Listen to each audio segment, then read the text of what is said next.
श्री स्वर्गीय सुरेश गणपत खांदारे, आम्ही त्यांना लाडाने म्हणजे आबा खांदारेच बोलायचो। आबा खांदारे 3 वर्ष म्हणून अध्यक्ष होते। अमृत महोत्सवी वर्ष म्हणजे त्यावेळी आहे ना, त्यावेळी मीनाक्षी मंदिर म्हणून मंत्रवादी होते। जवळजवळ मधला जो पोर्शन होता तो 45 ते 50 फूट उंच होता। त्याच्यावर सर्व अशा मूर्त्या बसवलेल्या होत्या। मूर्त्या म्हणजे लिटरली एकदम लोक ते बघूनच ते अचंबित व्हायचे, काय मूर्त्या बनवल्या आहेत। असं मंदिर होणं अशक्य आहे आतापर्यंत। 1977 साली मंडळाचं परिवर्तन झालं। हे 27 फुटाची मूर्ती बघून लोक यायला लागली आणि हे जे लालबागला वैभव प्राप्त झालेलं आहे आता हे 40 वर्षापूर्वी, हे मुंबईच्या राजामुळेच मिळालेलं आहे। ऐका मंडळी, वारसा परंपरेचा। मी स्वर्गीय सुरेश गणपत खांदारे, माजी अध्यक्ष, यांचे छोटे बंधू श्री संतोष गणपत खांदारे, हरिदास मथुरादास मध्ये मी गणेश गल्लीमध्ये राहतो।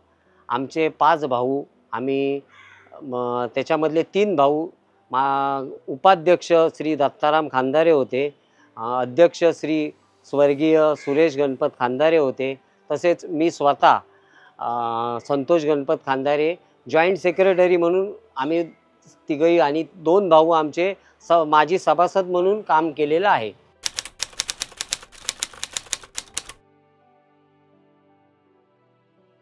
श्री स्वर्गीय सुरेश गणपत खांदारे, आम्ही त्यांना लाडाने म्हणजे आबा खांदारेच बोलायचो। सर्व म्हणजे गणेश गल्ली परिसरात, त्यांच्या युनिव्हर्सिटी जिथे कामाला होते सर्व ते आबा म्हणून त्यांना फेमस होते ते। या आमच्या घरामध्ये संपूर्ण म्हणजे 3-5 भाऊ आम्ही गणपतीसाठी जी जाण करण्यासाठी आम्ही तिथे आमचा तो करून घेत होता आमच्याकडनं गणपती। आता उपाध्यक्ष श्री दत्ताराम खांदारे, अध्यक्ष आबा खांदारे म्हणजे सुरेश खांदारे, संतोष खांदारे, विनोद खांदारे, हे म्हणजे गणपतीत जवळजवळ 15 दिवस ते सर्वस्पण करायचे गणपतीसाठी। आणि गणपतीसाठी म्हणजे तो सेवा करून घ्यायचा म्हणून आम्ही करायचो। एखादी गोष्ट आहे बघा, कधी कोणती गोष्ट ही तो करून घेतो म्हणून होत असते।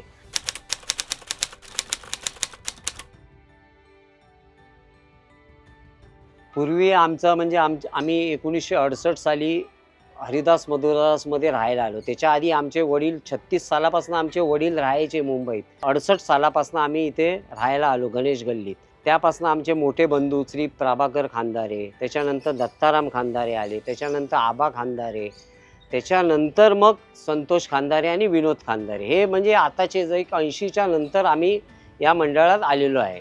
80-85च्या नंतर आलेलो आहे। आबा खांदारे 3 वर्ष म्हणून अध्यक्ष होते। 3 वर्ष अध्यक्ष होते आणि त्यावेळी कशी ही निवडणूक प्रक्रिया नव्हती। 3 वर्ष ते म्हणजे एक वर्ष दरवर्षी चेंज होत असायचे, पण त्यातून ते निवडून यायचे।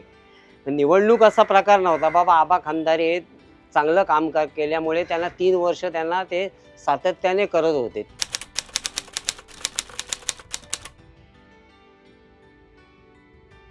अमृत महोत्सवी वर्ष म्हणजे त्यावेळी आहे ना, त्यावेळी मीनाक्षी मंदिर म्हणून मंत्रवादी होते। एक मंत्रवादी जे साकार केलेलं त्यांनी, मंत्रवादी यांनी ते साकार केलेलं होतं आणि उत्तम प्रतीचं एकदम केलेलं होतं। जवळजवळ मधला जो पोर्शन होता तो 45 ते 50 फूट उंच होता। त्याच्यावर सर्व अशा मूर्त्या बसवलेल्या होत्या। मूर्त्या म्हणजे लिटरली एकदम लोक ते बघूनच ते अचंबित व्हायचे, काय मूर्त्या बनवल्या आहेत। हे दक्षिणेकडचं मंदिर होतं, हे बनवलेलं होतं आणि एवढी गर्दी झालेली त्यावेळी, कारण ते असं मंदिर होणं अशक्य आहे आतापर्यंत। झालेलं नव्हतं ते मंदिर।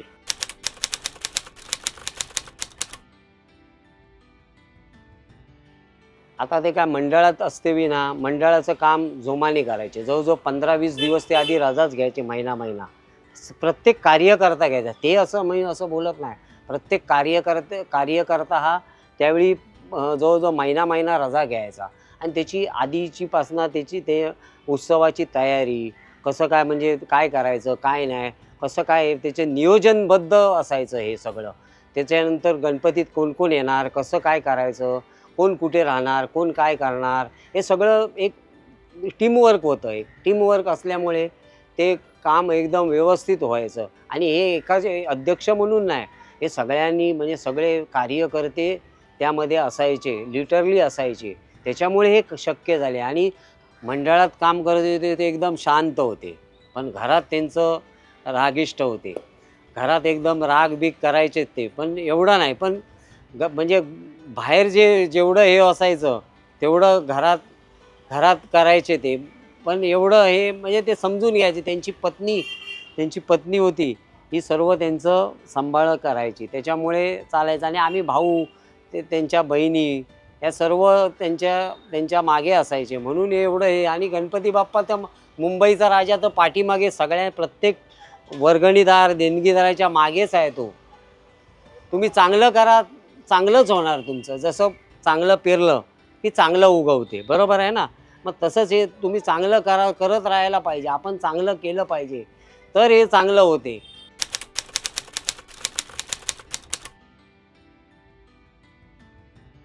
युनिव्हर्सिटीमध्ये ना ज्या डिग्र्या होत्या त्या लिहायच्या. ते म्हणजे एक त्यांच्या ते लिखाई त्यांची एकदम उत्तम प्रतीची होती.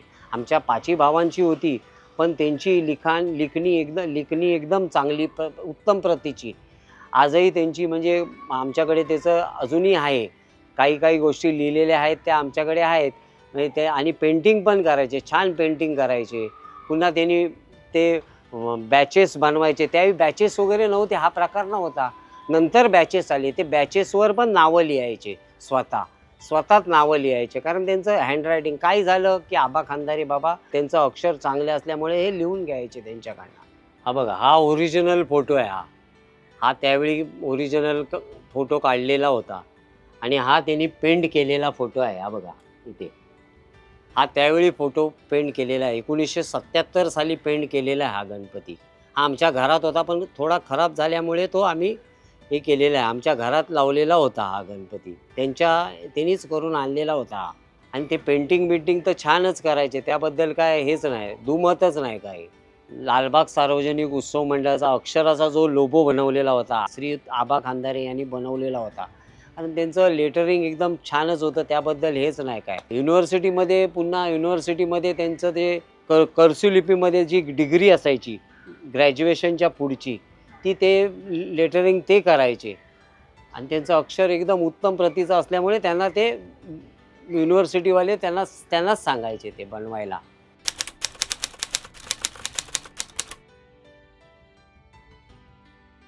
काही गोष्टी अशा असतात ना की एखादी समजा गोष्ट असते ही त्या लेवलची. आता समजा आबा खानदारे जे लेटरिंग लिहायचं आणि काही गोष्टी करायच्या, त्या म्हणजे ज्या काही पेंटिंग करायचा, त्या गोष्टी त्या लेवलच्या होत नाही. त्यांची उणीव कायमस्वरूपी ही आम्हाला ती लाभणारच त्यांची. त्यावेळी आबा खानदारे म्हणजे जाणीव आपल्याला का हे आता वाटते की आबा खानदारे असावेत. तर एखादा नवीन कार्यकर्ता असायचा आणि पाहुणे कोणतरी आले तर त्याला पण जवळ घेऊन ते सांगायचे, बाबा तू दे, मी आहे तुझ्याबरोबर, पण ते तू दे. बुके वगैरे त्यांचं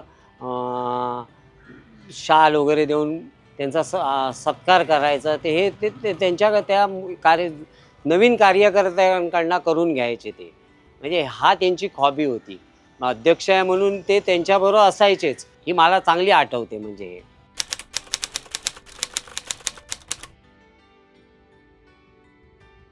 आबा खानदारांचं वय होतं त्यावेळी 20 वर्ष. म्हणजे ते सभासद वगैरे माथाडी कामगारच त्यावेळी त्या 77 साली काय बोलायचे, माथाडी कामगार. म्हणजे सभासद वगैरे असं नाही, माथाडी कामगार. म्हणजे हे कामगार म्हणजे काम करायचे म्हणून यांना माथाडी कामगार म्हणून बोलायचे. आणि त्यावेळी त्यांचं वय होतं 20 आणि माझं वय होतं 10 वर्ष. तर त्यावेळी संपूर्ण गणेश गल्ली म्हणजे जे वर्गणीदार होते, त्या वर्गणीदारांच्या प्रत्येक बिल्डिंगला लाईटिंग लावलेली होती त्यावेळी. आणि गर्दीचं प्रमाण एवढं होतं त्यावेळी की ही 27-28 फुटाची मूर्ती बघितल्यावरच लोक असं अचिंबित तोंडात बोट घालून बघत राहायचे. अरे काय गणपती बनवलेला आहे. दीनानाथ वेलिंग साहेबांनी बनवलेला होता त्यावेळी हा गणपती. आणि दुसरी गोष्ट म्हणजे काय माहिती आहे, गर्दी बघूनच लोक घाबरायची. त्यावेळी मुलं पण एवढी चुकायची की एक अर्ध्या तासाला एक मूल चुकायचं. त्याचं नियोजनबद्ध केलेलं होतं, पण त्यातून पण काही त्रुटी झाल्या आमच्या म्हणजे त्या मंडळाकडनं. पण ते आम्ही भरून काढण्याचा प्रयत्न करतच होतो. एवढं वाटलं नव्हतं, कारण काय हे एवढं वाटलं नव्हतं की लोकं एवढी हजारोनी लोकं येतील, लाखोनी लोकं आली इथे. देशातून, विदेशातून फॉरेनर्स लोकं आली इथे बघायला. गणपती एवढा बनवलेला आहे, तो का एवढं कसं काय बनवलेला आहे? काय त्याच्यामध्ये हे आहे? 28 फूट, 27 फूट आणि विसर्जनाला जातेवेळी तर काय गणपतीची डोलाऱ्यानी मिरवणूक निघालेली होती. चौपाटीला तर म्हणजे त्यावेळी चौपाटीला 2-2:30 वाजता गणपती पोचला. त्यावेळी तर गणपतीच्या याच्यावर गणपतीच्या एक पैसा, 2 पैसे, 3 पैसे, 5 पैसे, 10 पैसे, 25 पैसे, 50 पैसे असे खोऱ्यानी पैसे त्या कमळात पडलेले होते. हे म्हणजे त्यावेळीच्या लोकांना माहिती आहे. आता आम्ही 10 वर्षाचं होतो, तरी पण आम्ही त्यावेळी गेलेलो होतो तिथे. का एक गणपती गेलेलो होतो म्हणजे त्या मुंबईच्या राजाने आम्हाला नेलं होतं. त्यावेळी नेण्याचा आम्हाला आम्ही चांगल्या ह्यानी आम्ही त्या इथे गेलेलो होतो. म्हणून हे सर्व विसर्जन एकदम व्यवस्थित पार पडलं गेलं ते गणपतीचं. 49व्या वर्षी मंडळ हे आपलं मंडळ हे कर्जबाजारी होतं. थोडंफार कर्जबाजारी होते. पण 1977 साली मंडळाचं परिवर्तन झालं. हे 27 फुटाची मूर्ती बघून लोकं यायला लागली आणि जो लोकांचा ओघ यायला लागला तो रोखण्यासारखा होता. आणि आम्हाला एवढं त्याचं हे पण नव्हतं की एवढी लोकं येतील. आणि हे जे लालबागला वैभव प्राप्त झालेलं आहे आता हे 40 वर्षापूर्वी, हे मुंबईच्या राजामुळेच मिळालेलं आहे. कारण हे संपूर्ण जे लालबाग आता दुमदुमते आहे 11 दिवस, हे मुंबईच्या राजाच्यामुळेच दुमदुमते आहे.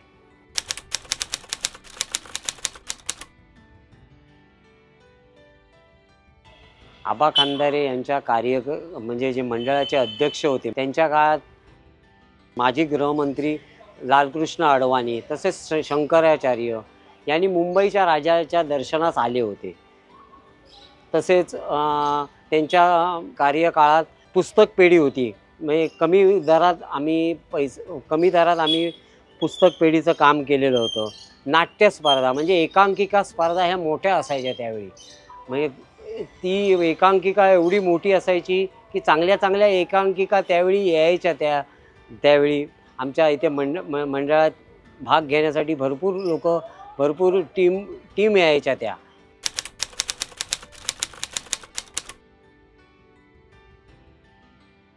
ज्याप्रमाणे सुवर्ण महोत्सव मी बघितलेला आहे, अमृत महोत्सव बघितलेला आहे, आता शतक महोत्सवी वर्षाकडे आम्ही बघतोच आहे. तर माझं हे मंडळाला एक सांगणं आहे की हे जे अध्यक्ष झाले, उपाध्यक्ष झाले, हे जे ह्यांच्या नावाने प्रत्येकाच्या नावाने बाबा वृक्षारोपण करण्यात यावं, हे माझी इच्छा आहे. म्हणजे काय उद्या काळी बाबा सांगितलं की बाबा हे बाबा अमुक आबा खांदारेंचं नावाचं हे झाड आहे, हे बबन सावंत यांचं नाव आहे, रवींद्र गायकवाड आहेत, नागेश पवार आहे, श्रीधर माडेश्वर आहेत, पुन्हा नितीन सरमळकर आहेत.